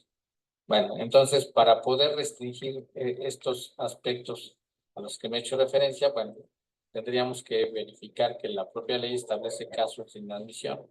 Una, bueno, que sean ofrecidas extemporáneamente, salvo que se trate de prueba superveniente, o incorporadas por acuerdo probatorio, como ya lo hemos visto. Otras que sean contrarias a derecho, que versen sobre hechos no narrados por las partes. ¿Por qué? Pues porque nosotros sabemos que si un hecho no es narrado por alguna de las partes, pues no es un hecho materia de litis, y por lo tanto, aun y cuando se llegue a demostrar que es una cuestión de esta naturaleza, pues tampoco puede ser tomada en cuenta al momento de emitirse la sentencia, y por eso hay esa restricción. Cuando se trate de hechos imposibles o notoriamente inverosímiles, que no cumplan con requisitos de admisibilidad a los que ya hemos hecho referencia, testigos no relacionados con la litis, o no se presenten documentos obligados a exhibir, y cuando la pericial se trate de conocimientos generales, hechos acreditados en autos y simples operaciones aritméticas. Ahí también no será admisible la pericial. Entonces, como podemos ver, es una restricción a ese derecho a probar al que hemos hecho referencia, pero que encuentran su justificación para el correcto desahogo del proceso. En cuanto a la preparación, pues la regla general es que corre a cargo de las partes su preparación, y de no hacerlo, pues se va a declarar desiertas, estas de manera oficiosa. Y bueno, solamente en caso de excepción, si el juez así lo estima, en auxilio del oferente va a expedir oficios, citaciones y designará un perito tercero. Entonces, estas son las cuestiones que vamos a repetir en esta etapa de calificación de admisibilidad. Y después de esa etapa de calificación de admisibilidad, entonces ya el juez va a citar para audiencia de juicio dentro de los 40 días siguientes. Y como lo dije, cuando se trata de un asunto complejo, inclusive puede planificar el desahogo de las pruebas en más de una audiencia en días consecutivos para no perder o no romper con el principio de continuidad. Las partes quedan debidamente citadas, hayan asistido o no hayan asistido a la audiencia, porque ya como comentamos, todo lo que se resuelve en la audiencia, pues las partes quedan notificadas para tal efecto. Bueno, pues ya estamos en la audiencia de juicio y aquí vamos a ver que hay tres fases: el desahogo de las pruebas propiamente, los alegatos de cierre y el hecho de que se declare visto el asunto para emitir sentencia. En el desahogo de pruebas inicialmente se va a llevar a cabo los alegatos de apertura que tiene que ver con la exposición de la teoría del caso de cada una de las partes, en donde se establece esa base jurídica, esa base fáctica y esa base probatoria, que es lo que conforma una teoría del caso, ¿no? En forma breve, la va a exponer en esos alegatos de apertura, la parte actora, la parte demandada. Y después de haberse expuesto estos alegatos de apertura por cada una de las partes, entonces después designa el orden en que se van a desahogar las pruebas. También va a declarar desiertas aquellas que no se encuentren preparadas. Esto es, si el juez va a hacer un pronunciamiento en donde va a señalar el orden del desahogo de las pruebas, pero ahí mismo va a decir: se declaran desiertas las pruebas tal, tal y tal, en virtud de que no se encuentran debidamente preparadas. Esta determinación es irrecurrible, y después de ello, entonces sí ya procede la recepción de los medios de prueba, ¿no? Aquí recordar, bueno, ya había yo comentado como una regla general en las audiencias, que cada una de las partes se va a identificar, los terceros también, a fin de que el juez sepa quiénes están asistiendo a la audiencia. Después de llevar a cabo la recepción de las pruebas, que por ejemplo pues tiene que ver con aquellas que fueron admitidas en la audiencia preliminar y que contempla el Código Nacional, entre las que puede estar la confesional, la testimonial, la pericial, la declaración de parte propia y de parte contraria. Aquí está esa novedad, que es de parte propia, el reconocimiento, entre otras pruebas. Desde luego habrá algunas que se desahoguen dada su propia y especial naturaleza jurídica, como la instrumental, la documental y las presuncionales legal y humana, ¿no? Entonces, todas estas pruebas aquí se van a desahogar. Después de ello se va a dar unos alegatos de cierre, y aquí ya es donde las partes van a hacer un razonamiento lógico jurídico respecto a la comprobación de la teoría del caso, que no tiene, bueno, que tiene que ver precisamente con la acción o con la excepción o defensa que se haya opuesto. También es importante establecer que en esta etapa de alegatos de cierre, pues no es correcto llevar a cabo textos a los que demos lectura, sino solamente notas y apuntes breves para irnos guiando, por lo que toca a las partes. Y por otro lado, tampoco es válido, si me dejas contestar, por favor. ¿Puedes una pausa, compañera? Y bien, como indicaba en estos alegatos de cierre, bueno, pues tiene que ver con digamos, los argumentos que van a realizar las partes en relación a la comprobación de los elementos de la acción, o bien porque resulta fundada y operante alguna excepción de las que hayan opuesto en base a los hechos impeditivos o extintivos de la acción correspondiente. Entonces ahí, en los alegatos de cierre, vamos a aprovechar para hacer notar eso al órgano jurisdiccional. Lo que no será válido es establecer una remembranza de cuáles son los actos procesales o la forma en que se desarrolló el proceso, porque realmente eso no interesa, sino más bien esos razonamientos lógico-jurídicos a los que he hecho referencia. Y bueno, pues una vez que se tienen por hechos estos alegatos de cierre, se declara visto el asunto para emitir la sentencia. La sentencia se va a dictar el mismo día, ¿no? Y para tal efecto se va a decretar un receso suficiente para poder llevarla a cabo, salvo la complejidad del asunto en donde se puede diferir la audiencia en 10 días. Aquí se establece una serie de obligaciones que tendrá que cumplir la autoridad judicial. Inicialmente llevar a cabo una explicación breve, clara y sencilla y en lenguaje cotidiano de la sentencia, para después dar lectura a los puntos resolutivos. Obviamente, si no comparecen las partes para llevar a cabo la explicación de la sentencia, esta puede ser dispensada. Va a entregar en versión escrita en un plazo no mayor a 2 días esa sentencia. También se le impone la obligación, en tratándose de grupos vulnerables, de explicar y dictar con ajustes y formatos para su comprensión la sentencia correspondiente. Ya sabemos que esta es parte del derecho de accesibilidad a la justicia por parte de personas con discapacidad o que pertenezcan a pueblos o comunidades indígenas, en donde se establecen estas directrices que debemos de tomar en consideración. También hará saber a las partes el derecho y término que tienen para impugnar la sentencia. Va a explicar, desde luego, también las ventajas del cumplimiento voluntario y el deber que tienen de vigilar el expediente. Entonces, aquí, como podemos ver, pues ya se establece al órgano jurisdiccional una serie de obligaciones que va a tener que satisfacer después de que emita la sentencia correspondiente, con la finalidad de que las partes también tengan conocimiento del derecho de conformarse con ella, en todo caso, y si no se van a inconformar, pues para que estén al pendiente del cumplimiento voluntario de porque ahí se establece como un trámite o parece cumplimiento voluntario, en el cual se señala una audiencia para que se definan los términos de ese cumplimiento. Entonces, habrá que estar atentos a esta cuestión.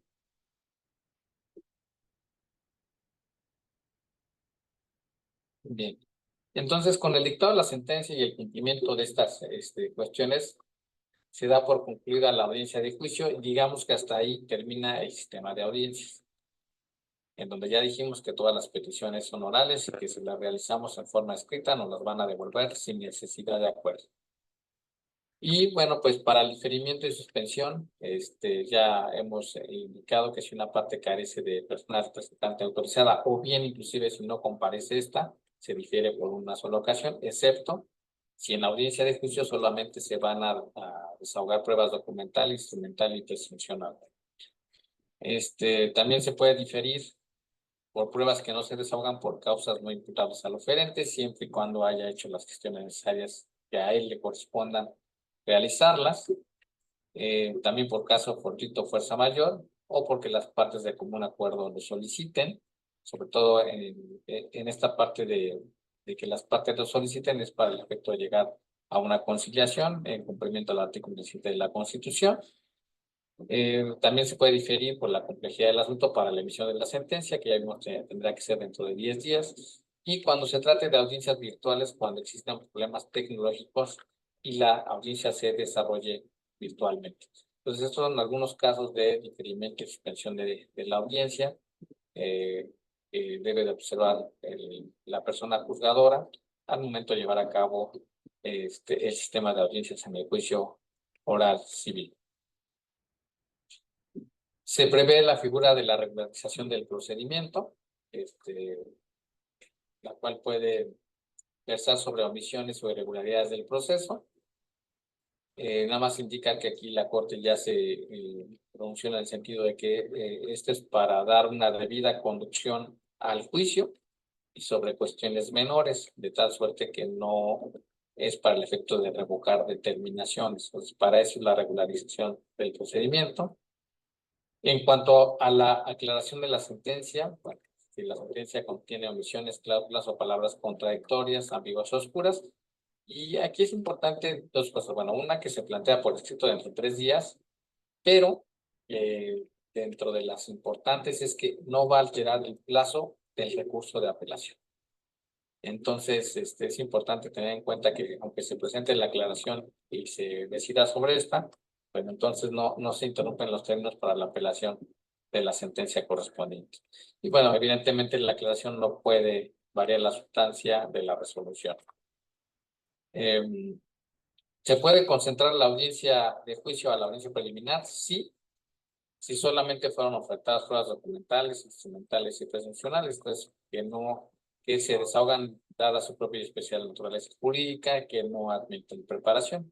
Entonces, dentro de la audiencia preliminar, una vez que se decreta la concentración de la audiencia de juicio, lo cual puede ser, desde luego, o bueno, tendrá que hacer el juzgador si así lo advierte, o a instancia de parte, si es que el juzgador no lo hace de oficio, pues se va a iniciar con los alegatos de inicio, en los cuales ya vimos que tienen por objeto establecer la teoría del caso de cada una de las partes, se desahogan las pruebas a las que he hecho referencia y se escuchan alegatos de cierre para después dictar la sentencia. Entonces es otro aspecto que vamos a tener en cuenta, la concentración de la audiencia de juicio. Algunos actos procesales que se pueden presentar dentro de la audiencia, pues es la nulidad de actuaciones que por regla general, cuando estamos en el sistema de audiencia, se hará valer el código en la audiencia siguiente, se trata de la preliminar, y cuando estamos en la de juicio, en la propia audiencia de juicio, hasta antes de emitir sentencia. Se puede llevar a cabo la recusación antes de la calificación de admisibilidad de pruebas, concentrar la audiencia de juicio, como ya lo había indicado, regularizar el procedimiento, las pruebas supervenientes, ¿no? Que también se establece en el propio Código Nacional, que tiene que ver precisamente cuando no tenemos conocimiento de alguna prueba documental, cuando se trate de pruebas que se confeccionan después a los escritos que fijan la litis, son unas de las pruebas supervenientes que podemos ofertar. La nulidad de emplazamiento se puede dar en cualquiera de las audiencias, en todo tiempo, hasta antes de emitir la sentencia definitiva. Se puede llevar a cabo la obtención de documentos en cuanto a alcance y valor probatorio y también la impugnación de documentos. Entonces, estos son otros actos procesales que también pueden verificarse durante las audiencias que hemos señalado. Y bueno, con estos aspectos generales que he indicado, con esto daríamos por concluida esta temática acerca de las disposiciones generales sobre las audiencias en juicio oral civil. Entonces, agradezco mucho la atención prestada a su servidor y doy por concluir esta clase. Muchas gracias. Perverso, pues bueno, nos estamos viendo para la noche para continuar con la clase con lo del examen, ¿de acuerdo? Bueno, cuídense mucho, excelente noche, excelente día para todos, nos estamos viendo. Bye, bye. Gracias, bye.